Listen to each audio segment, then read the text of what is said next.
सिंधु घाटी सभ्यता का जब पता चला, वह दौर अंग्रेजी हुकूमत का था। सुनियोजित षड्यंत्र द्वारा आर्य आक्रमण सिद्धांत को स्थापित किया जा चुका था। तभी 1920 के दशक में अचानक सिंधु घाटी सभ्यता का पता चल गया। पुरातत्व साक्ष्यों से स्पष्ट था कि यह 2000 बीसीई से भी पहले की सभ्यता थी। अब यदि इसे संस्कृत भाषी लोगों की वैदिक सभ्यता माना जाता, तो भारतीयों का दावा सही साबित हो जाता और आर्य आक्रमण सिद्धांत झूठा साबित हो जाता, क्योंकि उसके अनुसार तो वैदिक सभ्यता और संस्कृत भाषा 1500 ईसा पूर्व में आर्यों के साथ भारत में आई थी। इतनी मेहनत से रचे गए आर्य आक्रमण षड्यंत्र को ऐसे ही बर्बाद नहीं होने देना था। इसीलिए बिना किसी साक्ष्य के ऑटोमेटिकली सिंधु घाटी सभ्यता को अनार्य सभ्यता घोषित कर दिया गया। सिंधु घाटी सभ्यता के मिलने पर यह प्रचार किया गया कि 1500 ईसा पूर्व में हुए आर्यों के हमले के कारण यह सभ्यता नष्ट हो गई थी। किंतु 1960 के बाद से यह स्पष्ट होने लगा कि इस सभ्यता में ऐसा कोई बड़ा पतन नहीं हुआ था। कुछ इलाकों में यकीनन बसावट कम होती चली गई थी, लेकिन इसका कारण कोई बाहरी हमला नहीं बल्कि पर्यावरण का बदलाव था। कुछ इलाकों में वर्षा कम होने लगी थी और वहां सूखा पड़ने लगा था। सरस्वती नदी सूखने लगी थी। ऐसे में वहां फसल नहीं हो पाती थी, लोगों का रहना मुश्किल हो गया था। नतीजतन लोग अन्य इलाकों में चले गए थे। हालांकि सभी इलाकों में आबादी का पतन हुआ हो ऐसा भी नहीं था। गुजरात में पड़ने वाले कुछ इलाकों में बसावट बढ़ी भी थी। बाद में पंजाब और हरियाणा के कुछ इलाकों में भी बसावट बढ़ी थी। इस सभ्यता के कुछ इलाकों में तो आज के समय तक लगातार बसावट बनी हुई है। यानी इनका यह दावा अधिक टिका नहीं कि विदेश से आए आर्यों ने सिंधु घाटी सभ्यता का नाश कर दिया था। सिंधु घाटी सभ्यता में कुछ लिखा हुआ भी मिला है, लेकिन उनकी लिपि अभी पढ़ी नहीं जा सकी है। हालांकि कुछ का यह भी मानना है कि वह कोई लिपिबद्ध लेख नहीं है, बस यूं ही उकेरे गए कुछ चिन्ह हैं। जो भी हो, उसे अभी पढ़ा नहीं जा सका, इसीलिए नहीं कहा जा सकता कि वे किस भाषा के रिकॉर्ड्स हैं। फिर भी कई लोगों ने इसे अनार्य सभ्यता केवल इसलिए घोषित कर दिया क्योंकि यह उनके द्वारा बताए गए आर्यों के तथाकथित आगमन से पुराने समय की सभ्यता थी।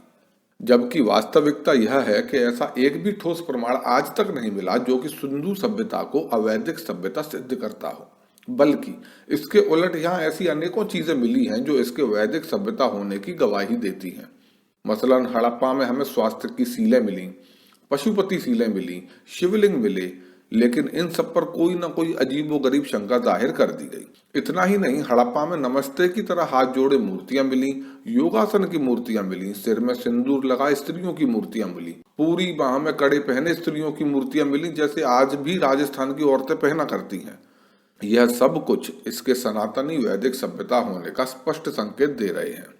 सिंधु घाटी सभ्यता में यज्ञ कुंड जैसे स्ट्रक्चर भी मिल चुके हैं। आर्यों को विदेशी बताने वाले इन्हें यज्ञ कुंड न मानकर खाना बनाने वाले ओवन जैसी कोई चीज मानते हैं। अब कोई टाइम मशीन तो है नहीं कि जाकर देखा जाए कि इन कुंडों में खाना पकता था या यज्ञ होता था। कुंड आज भी मौजूद है, उसमें होता क्या था इसको लेकर बस आप अपनी अपनी धारणाएं बना सकते हैं। अब जहां तक है पुरातत्व की बात करना, तो पुरातत्व शास्त्र में आधी सदी से भी ज्यादा का अनुभव रखने वाले विश्व प्रसिद्ध पुरातत्ववेत्ता बीबी लाल भी पुरातत्व साक्ष्यों के आधार पर यह स्पष्ट रूप से मानते हैं कि आर्यों के आक्रमण अथवा प्रवास की बात का कोई साक्ष्य आज तक नहीं मिला है, बल्कि ऐसे अनेकों साक्ष्य हैं जो स्पष्ट करते हैं कि सिंधु घाटी सभ्यता के लोग और वैदिक लोग एक ही सिक्के के दो पहलू हैं। कुछ का तर्क था कि सिंधु घाटी सभ्यता में कोई मंदिर नहीं मिला। अगर वे हिंदू या सनातनी संस्कृति के लोग थे तो उनके मंदिर अवश्य मिलते। संभवतः ऐसे लोगों ने वैदिक सभ्यता को संजीदगी से नहीं समझा।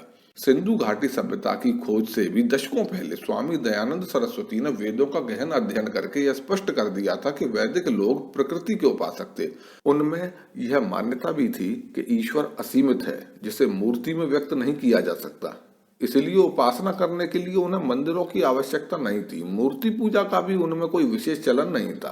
तो अगर हम गौर करें तो सिंधु घाटी सभ्यता में ऐसा कुछ भी नहीं है जो यहाँ की भारतीय संस्कृति से अलग दिखता हो या वैदिक संस्कृति से अलग दिखता हो। और बीबी लाल कोई छोटे मोटे पुरातत्ववेत्ता नहीं है। यूनेस्को की कई कमेटियों में वो रह चुके हैं।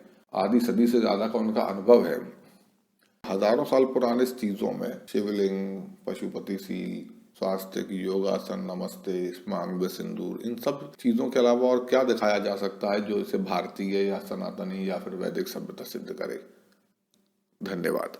वीडियो पसंद आने पर कृपया लाइक करें, शेयर करें और चैनल को सब्सक्राइब करके बेल आइकन ज़रूर दबा दें ताकि हमारे आने वाली वीडियोस की जानकारी सबसे पहले आप तक पहुंचे।